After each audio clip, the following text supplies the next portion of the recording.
আসসালামু আলাইকুম। Iqbal Siddique school and college কর্তৃক আয়োজিত অনলাইন ক্লাস আমি মোহাম্মদ সোহেল রানা। তোমরা যারা আমার ভিডিওটি দেখছো তাদের সকলের প্রতি জানাই আমার পক্ষ থেকে আন্তরিক প্রীতি ও শুভেচ্ছা। আজকে আমার এই ভিডিও ক্লাসের মাধ্যমে তোমাদের নবম ও দশম শ্রেণীর পদার্থবিজ্ঞান তৃতীয় অধ্যায় বল আরেকটি সৃজনশীল সমাধান করবো তোমাদের সাথে ইনশাআল্লাহ বলে আশা রাখি। তো চলো, তোমাদের সুবিধার্থে বোর্ডে আমি একটি সৃজনশীল প্রশ্ন লিখে রেখেছি এবং পাশাপাশি একটি ছবিও লিখে রেখেছি বোঝার সুবিধার্থে। আবার একটু অ্যানালাইজ করে দেখবো আসলে গাণিতিক সমস্যাগুলো কেমন আসলে। এবং মনে রাখবো, আমি কিন্তু সৃজনশীল প্রশ্নের গ এবং ঘ সমাধান করছি। আমি এই ভিডিওর মাধ্যমে গ ঘ লিখে রেখেছি, ক এবং ঘ তোমাদের এই ভিডিওর মাধ্যমে পড়াচ্ছি। আমি নোট করি সুন্দর করে তোমাদের পরবর্তী জ্ঞানমূলক এবং অনুধাবন প্রশ্নগুলো পর্যায়ক্রমে আলোচনা করব। পাশাপাশি তোমাদের যখন লেসন প্ল্যানগুলো পড়া দিয়েছি তখন ঠিক এগুলো কিন্তু নিয়ে আলোচনা কিছুটা হলে করানো আছে। পরবর্তী সময় একবারে ফাইনাল অধ্যায় যখন রিভিশন হবে তখন পুনরায় একবার আলোচনা করব। আসলে দেখে নিই, দেখো কি বলে প্রশ্নটা হচ্ছে, রিদওয়ানের পালিত 10 কেজি ভরের একটি বানর।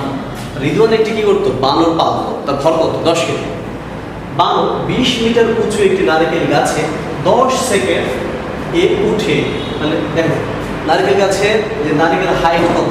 20 মিটার হাইট উঁচু একটি নারকেল গাছে সে কয় সেকেন্ড উপরে উঠে? 10 সেকেন্ড উঠে 2 কেজি ভরের একটি নারকেল। দেখো নারকেলের ভর কত?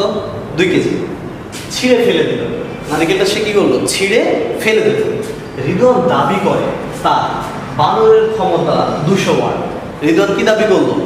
তার বানরের ক্ষমতা হচ্ছে কত? 200 ওয়াট। বাতাসের বাধা 8.6 নিউটন। বাতাসের বাধার কথা বলেছে 8.6 নিউটন।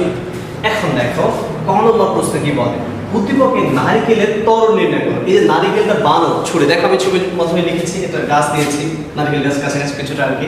নারকেল ধরে আছে, নারকেলের ভর এই 2 কেজি বলেছি, হাইট হচ্ছে 20 মিটার। তাহলে বানর এখানে চড়ে উঠে এই 2 কেজি ভরের নারকেলকে ছুঁড়ে ফেলে দিল আর কি। তাহলে তার একটা কি গতিশীল হবে। তাই কোনো বস্তু যদি স্থির থেকে গতিশীল হয় তাহলে অবশ্যই তার কি থাকবে? ত্বরণ থাকবে। তাহলে আমরা কি কি দেওয়া আছে যে একটু লিখে দিতে পারি, যে দেওয়া আছে ক নম্বর সমাধানের ক্ষেত্রে দেওয়া আছে। আমরা গ লিখবো এইভাবে, আমরা এখানে একটু লিখে রাখতে পারি, আমরা জানি জন্য বলতে পারি। দেখো প্রথমে দেওয়া আছে 10 কেজি ভরের একটি বানর 20 মিটার উঁচু। তাহলে এখানে আমরা কি দিয়ে আছে? উঁচু। আমাদের সব অংশ কিন্তু গতে লাগবে না, তো গতে লাগার জন্য যতটুকু বলতে পারি। দেখো আমরা এখান থেকে রিদওয়ানের এত বড় একটি বানর, বানরের ভর লিখি তোমাদের সুবিধার্থে লিখে রাখছি। বানরের ভর ধরো এম। আমি না, বানরের ভরটাকে আমরা বড় হাতে এম লিখলাম। 10 কেজি। 20 মিটার উঁচু, উচ্চতা is equal to 20 মিটার। এবার দেখো অনেক সময় দেওয়া আছে, সময় t is equal to 10 second. নারকেলের ভর, নারকেলের ভর ছোটদের ভর 2 কেজি। এবং দেখো এখানে দাবি করলো, দাবি করার ক্ষমতা আমরা লিখবো না, এটা ঘতে লাগবে। এখানে কিছু অংশ ঘতে চলে যাবে। বাতাসের বাধা, আমি একটু বাতাসের বাধা লিখি, বাতাসের বাধা F is equal to 8.6 Newton. আমাদের আসলে বের করতে বলছে কি? ত্বরণ নির্ণয় করতে বলেছে, অ্যাক্সেলারেশন। ত্বরণ A is equal to what? আমরা তাহলে কি করব? এখানে একটা নিট বলের এরকম কোনো বুঝতে হবে, তার নিট বলের একটা ল আছে। যেমন আমরা জানি বল is equal to ওজন মাইনাস বাতাসের বাধা। দেখো কোনো একটা বস্তুর উপর বল F, নরমালি ফোর্স Fটা যে বলে তুমি নিক্ষেপ করছো নারকেলকে, তাহলে তার ওজন। দেখো এই নারকেলকে তুমি হচ্ছে তার একটা নিজস্ব কি আছে? ওজন আছে। ওজন তুমি এইটাকে ছুঁড়ে মারছো, তাহলে এই নারকেল যখন তুমি নিবা, নিয়ে ছুঁড়ে মারো, তাহলে বাতাসের বাধা ভেদ করে চলে যাবে। তাহলে বাধাটা কি করবে? বাধা দিলে সেটা নেগেটিভ হয়, মাইনাস হয়। এই জন্য হচ্ছে প্রযুক্ত বল ইজ ইকুয়াল টু বস্তুটির ওজন মাইনাস বাতাসের বাধা। শুধু ওজন বললে হয় বা বস্তুর ওজন বললে হয়। আমরা এটাকে এইভাবে লিখতে পারি, বল, দেখো এইটা আমরা F1 দিলাম, ইজ ইকুয়াল টু ওজন। ওজনকে আমরা mg বলি। দেখো ওজন weight W is equal to mg হয়। বাতাসের বাধা কি দেওয়া আছে আমাদের? F, এজন্য আমরা এখানে F দিয়েছি। আমরা এখানে লিখবো ma। ঠিক আছে? আমরা এই অংশটুকু এম এ দিয়ে দেবো। তো এই এমটা কার হবে দেখো তো, ছোট এম নারিকেল, যেহেতু নারিকেল ছড়ে মেরেছে, এটা কিন্তু বালক ছড়ে পড়ে নেই, নারিকেল পড়েছে, তাহলে এমটা হবে এরকম। আমরা লিখবো m of g minus f. Finally দেখো আমাদের এ প্রয়োজন, আমরা রাখবো m g minus f divide by m. আর একটা মান বসিয়ে দিতে পারি, দেখো এম এর মান কত 2। আর মোস্ট ইম্পর্টেন্ট থিং জি অভিকর্ষ স্তর, এই অভিকর্ষ স্তর জি এর মান কত জানো তোমরা 9.8। আমি একটু লিখে রাখি তোমাদের জন্য, অভিকর্ষীয় ত্বরণ g is equal to 9.8 metre per second square. এইটা তাহলে এটা হচ্ছে 9.8 মাইনাস f এর মান কত 8.6 ডিভাইড বাই 2। আমরা একটু ক্যালকুলেশন করে নিতে পারি, দেখে নাও ক্যালকুলেশন করতে পারো, দেখতে পারো 9.8 গুণন 2, এটা হচ্ছে 19.6 হয়। 19.6 minus 8.6 divided by 2। আবার একটু এটার সাথে বিয়োগ করে নিব, হচ্ছে 8.6 divided by 2, অর্থাৎ আমাদের টোটাল মান আসে হচ্ছে 5.5 মিটার পার সেকেন্ড স্কয়ার। এটা হচ্ছে আমাদের অ্যাক্সেলারেশন বা নারিকেলের ত্বরণ। অর্থাৎ দেখো বালকটি যে নারিকেলকে ছুঁড়ে মারলো তার অ্যাক্সেলারেশন কত থাকবে, আমরা যে বলবো নারিকেলের ত্বরণের মান কত 5.5 মিটার পার সেকেন্ড স্কয়ার। এই অংশ হচ্ছে আমাদের গয়ের অংশ। তো পরবর্তীতে আমরা কিছু অংশ রেখে দেবো ম্যাথটা সলিউশন করার জন্য। ঘ নম্বরে চলে যাবো। ঘ নম্বরে দেখো দেওয়া আছে আমাদের, আমরা এইভাবে রাখি, এভাবে রাখলাম, আমাদের জিটা তো লাগবেই অ্যাক্সেলারেশন, শুধু আমরা একটা জিনিস অ্যাড করে নেব এমন ভাবে,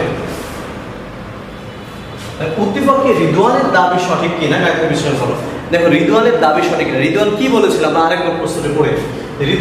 রিদওয়ানের পালিত 10 কেজি ভরের একটি বাঁদর 20 মিটার উঁচু একটি নারিকেল গাছে 10 সেকেন্ড এ উঠে 2 কেজি ভরের একটি নারিকেল ছিঁড়ে ফেলে দিল। রিদওয়ান দাবি করে তার বানরের ক্ষমতা 200 ওয়াট, বাতাসের বাধা কত 8.6 নিউটন। তাহলে এই যে বানরের ক্ষমতা বলেছে এটা আমরা যাচাই করে দেখব। তাহলে আমরা এখানে শুধু লিখে রাখবো ক্ষমতা P is equal to what? আমরা লিখতে পারি এমন ভাবে, আমরা জানি ক্ষমতা P is equal to mgh divided by t। ক্ষমতা P, দেখো এখানে mgh আমাদের একটু খেয়াল করতে হবে, mটা কোন m হবে। দেখো বানরের ক্ষমতা বলেছে, তাহলে m কি আমাদের স্মল m হবে?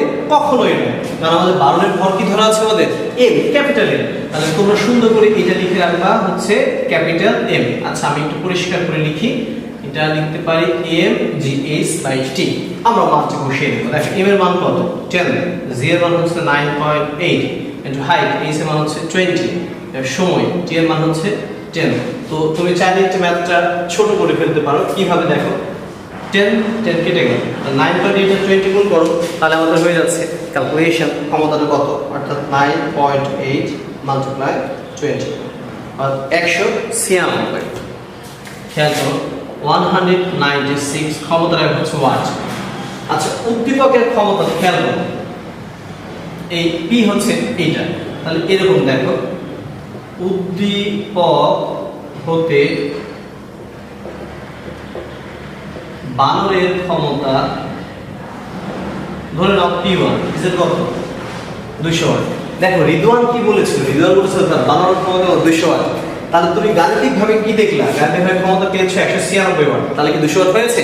তাহলে হয় না, অর্থাৎ তাহলে কি হচ্ছে রিদওয়ানের দাবি সঠিক নয়। তাহলে দেখো আমাদের এই যে P1 লেস দেন P হয়ে গেল, P1 এর মান কি লেস দেন P। অথবা তুমি বলতে পারো যে অতএব উক্ত, তুমি যদি এটা না বলো, তিন ধরনের প্রকাশভঙ্গি আছে, তো তুমি যদি এভাবে না লেখো তাহলে বাংলা লিখতে হবে এরকম ভাবে যে অর্থাৎ রিদওয়ানের